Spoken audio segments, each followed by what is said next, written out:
دوستو یہ آج کا ترکی یا ترکیہ ہے۔ اس کا رقبہ تقریباً 8 لاکھ مربع کلومیٹر پر مشتمل ہے، لیکن 16ویں صدی اور 17ویں صدی میں یہ ملک انسانی تاریخ کا ایک عظیم الشان امپائر تھا جو 3 بر اعظموں پر پھیلا ہوا تھا۔ یورپ میں یونان، Bulgaria, Romania, Moldova, Serbia, Hungary, Albania اور بعد میں وجود میں آنے والے ایک نئے ملک کوسوو کے علاوہ چند اور ممالک بھی اس امپائر کا حصہ تھے۔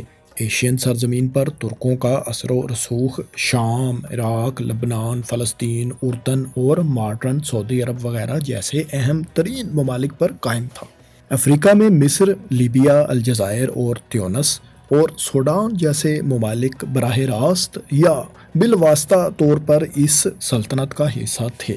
اگر ان تمام علاقوں کو اکٹھا کر لیا جائے جو بالواسطہ طور پر یا براہ راست اس عظیم الشان سلطنت کے تحت آتے تھے تو ان کا رقبہ 2 کروڑ مربع کلومیٹر تک بن جاتا ہے۔ یہ تو ہو گئی بات اس امپائر یعنی خلافت عثمانیہ کی حدود کی کہ وہ کہاں تک پھیلی ہوئی تھی۔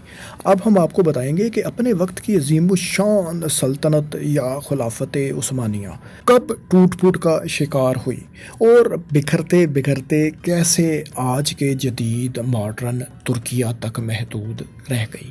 تو چلیے شروع کرتے ہیں اور جان لیتے ہیں کہ کون کون سے ممالک اور علاقے کب کب اس امپائر سے جدا ہوئے۔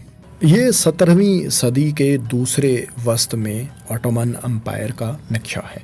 یہ وہ زمانہ تھا جب یہ سلطنت رقبے کے اعتبار سے اپنے عروج پر تھا۔ پرشین صفوی امپائر کے کچھ علاقے بھی عثمانیوں نے پچھلی صدی میں اپنے کنٹرول میں لے لیے تھے، لیکن بعد میں ہونے والے معاہدوں میں وہ علاقے ان کو واپس کر دیے گئے۔ آٹومن امپائر کب اور کیسے وجود میں آیا یہ ہم آپ کو پہلے ایک ویڈیو میں بتا چکے ہیں، آپ آئی بٹن پر کلک کر کے وہ ویڈیو بھی دیکھ سکتے ہیں۔ سلطنت عثمانیہ سے 1699 میں الگ ہونے والا پہلا ملک ہنگری تھا۔ ہنگری کو ٹریٹی آف کارلویٹس کے بعد عثمانی ترکوں سے آزادی ملی۔ یہ معاہدہ وار آف ہولی لیگ کے بعد طے پایا تھا۔ اس جنگ میں عثمانیوں کو ہولی لیگ اتحاد کے خلاف شکست کا سامنا کرنا پڑا۔ ہولی لیگ اتحاد میں ہیبسبرگ مونارچی، روس، وینس اور کنگڈم آف ہنگری وغیرہ شامل تھے۔ اس شکست کے بعد عثمانیوں کو ہنگری اور ٹرانسلوینیا پر اپنے کلیمز سے دستبردار ہونا پڑا تھا۔ دوستو ٹرانسلوینیا کا ریجن کوئی ملک نہیں بلکہ آج رومانیہ ہی کا حصہ ہے۔ یہی وجہ ہے کہ آپ کو آج کل کے میپ میں یہ ریجن دکھائی نہیں دیتا۔ اب ذکر کرتے ہیں 1768 سے 1774 تک ہونے والی رسو ترکش وار کا۔ اس جنگ میں شکست کے بعد آٹومن امپائر کو مزید جن علاقوں سے ہاتھ دھونا پڑے وہ کریمیا اور بحیرہ اسود کے مشرقی اور شمالی ساحلوں کے علاقے تھے۔ اسی ایونٹ کے نتیجے میں روس کو بحیرہ اسود تک براہ راست رسائی بھی مل گئی تھی۔ کریمیا وہی علاقہ ہے جو اب سے کچھ سال پہلے تک یوکرین کا حصہ تھا اور 2014 سے روس نے اسے دوبارہ اپنے تسلط میں لے رکھا ہے۔ 1783 میں جو اگلی ریاست یا علاقہ عثمانی امپائر سے الگ ہوا وہ کاکاس ریجن میں واقع جارجیا تھا۔ جارجیا کی آزادی کے بعد اسے روس کی ایک زیر انتظام ریاست کا درجہ دے دیا گیا تھا۔ 1798 میں یعنی 18ویں صدی کے اختتام کے وقت نپولین کی فورسز نے مصر پر اپنا کنٹرول حاصل کر لیا اور یہاں عثمانی حکومت کا خاتمہ ہو گیا، لیکن فرانس کا کنٹرول یہاں زیادہ عرصے تک قائم نہ رہ سکا۔ فرانس چونکہ اس دور میں برطانیہ کا ایک حریف تھا، لہٰذا عثمانیوں نے برطانیہ کی مدد سے 1801 میں مصر پر دوبارہ اپنا کنٹرول حاصل کر لیا اور یوں یہ ریجن ایک بار پھر عثمانیوں کے زیر اثر آ گیا۔ اس کے بعد فرانس نے 1830 میں عثمانی ٹیریٹری الجیریا پر دھاوا بول دیا اور اس افریقی علاقے کو اپنے کنٹرول میں لے لیا۔ الجیریا کے بعد جس اگلے علاقے نے عثمانی امپائر سے راہیں جدا کیں وہ ارسطو، افلاطون، فیثاغورس جیسے عظیم فلاسفرز کا علاقہ یونان تھا۔ گریک وار آف انڈیپینڈنس ویسے تو ایک دہائی قبل 1821 میں ہی شروع ہو چکی تھی، لیکن اس کا اختتام ایک معاہدے کی صورت میں 1832 میں ہوا۔ جنگ کے اختتام پر ٹریٹی آف کانسٹینٹینوپول کے تحت یونان کی آزادی کو تسلیم کیا گیا۔ اس جنگ میں یونان کو فرانس، برطانیہ اور رشین امپائر جیسی طاقتوں کی حمایت بھی حاصل تھی۔ 19ویں صدی میں ذرا آگے چلیں تو اس کے دوسرے وسط میں عثمانیوں کو کچھ مزید علاقوں سے ہاتھ دھونا پڑے۔ عثمانیوں کے خلاف بالکن ریجن میں اٹھنے والی تحریکوں میں اب شدت آتی جا رہی تھی۔ اسی دوران روس نے ترکوں کے ساتھ آخری رسو ترکش وار لڑی۔ 1878 میں اس جنگ کے اختتام پر ہونے والی ٹریٹی آف سین اسٹیفانو میں رومانیہ اوٹومن امپائر سے علیحدہ ہو گیا۔ یہ یاد رہے کہ رومانیہ اس وقت مالدوویا اور ولیشیا کے ریجنز پر مشتمل ایک ریاست تھی۔ ٹرانسلوینیا کو بعد میں رومانیہ کا حصہ بنایا گیا تھا۔ ٹرانسلوینیا وہی ریجن ہے جو ہولی لیگ وار کے بعد 1699 میں ہی عثمانی امپائر سے الگ ہو چکا تھا۔ آج کے مولدوویا کا مشرقی حصہ رومانیہ سے الگ ہو کر آج کل کے جدید ملک مالدووا کا حصہ بن چکا ہے۔ اس جنگ کے بعد کچھ مزید علاقے بھی ایسے تھے جہاں اوٹومن رول کا خاتمہ ہوا تھا۔ رومانیہ کے علاوہ سربیا اور مونٹی نیگرو دو ایسی ریاستیں تھیں جنہیں عثمانیوں سے مکمل آزادی مل گئی تھی۔ اس کے علاوہ بلغاریہ کو روس کی ایک زیر انتظام ریاست پروٹیکٹوریٹ اسٹیٹ کا درجہ بھی دے دیا گیا، جبکہ بوسنیا اور ہرزیگوینا کو بھی خود مختار رہنے کا حق مل گیا۔ اسے بعد میں آسٹرو ہنگیرین امپائر نے اپنے کنٹرول میں لے لیا تھا۔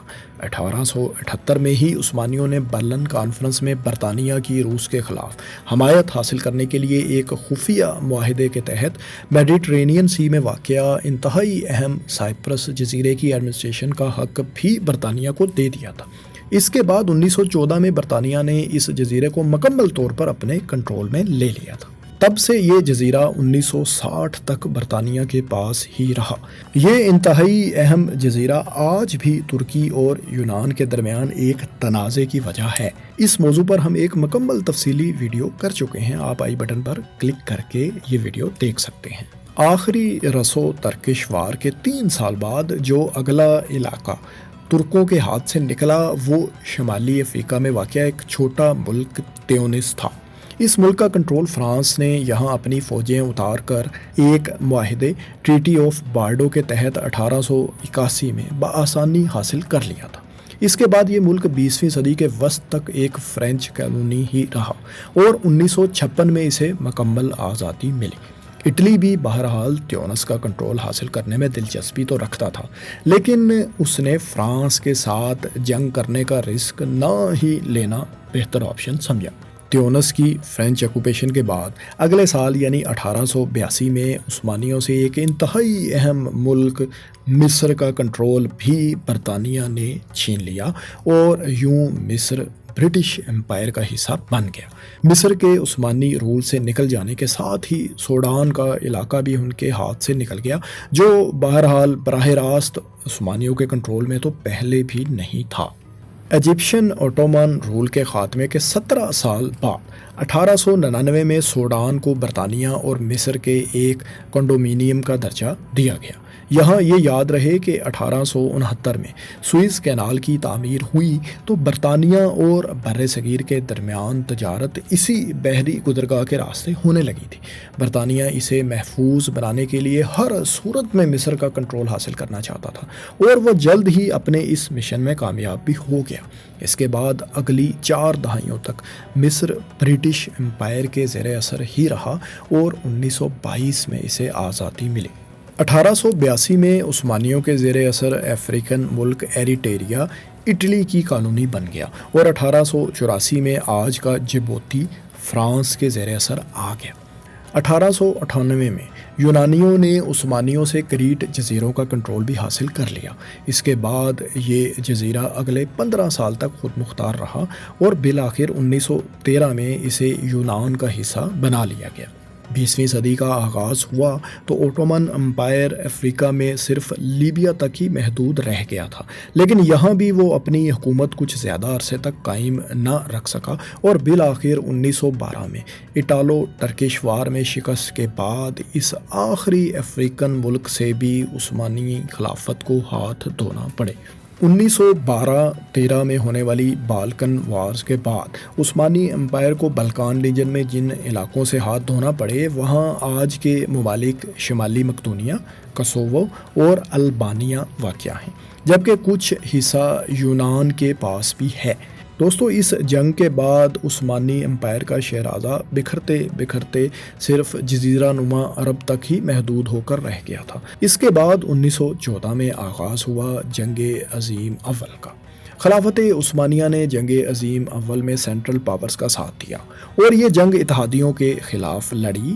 اس جنگ میں سینٹرل پاورز کو ظاہر ہے شکست کا سامنا کرنا پڑا۔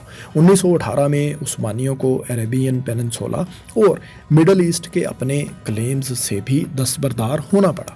ہاشمیوں کے زیر اثر کنگڈم آف حجاز کو ایک آزاد خطے کے طور پر تسلیم کر لیا گیا، جبکہ باقی ماندہ علاقے اتحادیوں نے جنگ عظیم کے دوران آپس میں ہونے والے خفیہ اور جنگ کے بعد عثمانیوں کے ساتھ ہونے والے اوپن معاہدوں کے تحت آپس میں تقسیم کر لیے۔ ان میں سب سے قابل ذکر معاہدہ ٹریٹی آف سیورس ہے، جو اتحادیوں اور عثمانی امپائر کے درمیان 1920 میں ہوا۔ اس معاہدے کے تحت عراق، فلسطین اور اردن کے علاقوں پر برطانیہ کا اثر و رسوخ قائم ہو گیا۔ اس کے علاوہ جنوب مشرقی اناطولیہ کے کچھ علاقوں کو بھی برطانیہ کے زیر اثر کر لیا گیا۔ لبنان، شام اور اس سے ملحقہ اناطولین ریجن پر فرانس کا اثر قائم ہو گیا، جبکہ جنوب مغربی اناطولیہ اٹلی کے زیر اثر چلا گیا۔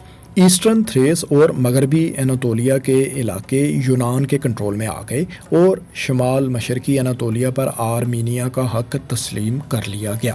سی آف مارمرا ساحلی علاقوں اور اس سے ملحقہ اسٹریٹس کو انٹرنیشنل زون کا درجہ دے دیا گیا۔ اس معاہدے کے بعد اوٹومن امپائر اناطولیہ میں ایک چھوٹے سے ایریے تک محدود رہ گیا۔ یہ معاہدہ قوم پرست ترکوں کے لیے ظاہر ہے ناقابل قبول تھا۔ انہوں نے اسے تسلیم کرنے سے انکار کر دیا۔ جنگ عظیم کے بعد جیسا کہ آپ جانتے ہیں کہ مصطفیٰ کمال اتا ترک کی سربراہی میں ترکش وار آف انڈیپینڈنس کا آغاز ہوا۔ اس جنگ کے خاتمے پر ترکوں نے اناطولیہ ریجن میں بہت سے علاقے اتحادیوں کے قبضے سے آزاد کروا لیے تھے اور 1922 میں باقاعدہ طور پر خلافت کے خاتمے کا اعلان بھی کر دیا گیا تھا۔ آخری عثمانی خلیفہ کو جلا وطن کر دیا گیا اور اس کے بعد ٹریٹی آف لوزیان کے تحت ماڈرن ترکی 1923 میں دنیا کے نقشے پر ابھر کر سامنے آیا۔ دوستو، مصطفیٰ کمال وہ تمام علاقے تو اتحادیوں سے حاصل نہیں کر سکے جو کبھی عثمانیوں کے زیر اثر تھے، لیکن ترکی کا ایک بڑا حصہ انہوں نے ضرور جنگ کے ذریعے اتحادیوں سے واپس لے لیا۔ جنگ عظیم اول سے سبق حاصل کرنے کے بعد ترکی نے جنگ عظیم دوم میں کسی بھی اتحاد کو جوائن نہیں کیا اور نیوٹرل رہا۔ دوستو، یہ تھی عظیم الشان سلطنت عثمانیہ یا خلافت عثمانیہ کے زوال کی کہانی۔ آپ کو کیسی لگی؟ کامنٹس میں اپنی رائے سے ضرور آگاہ کریں۔ اس کے علاوہ آپ جن ٹاپکس پر ویڈیو دیکھنا چاہتے ہیں وہ بھی ہمیں کامنٹس میں بتائیں۔ اگر آپ کو یہ ویڈیو اچھی لگی تو اس کو دوستوں اور احباب کے ساتھ شیئر بھی کریں اور ہمارے اس چینل کو لائک اور سبسکرائب کرنا مت بھولیں۔ شکریہ۔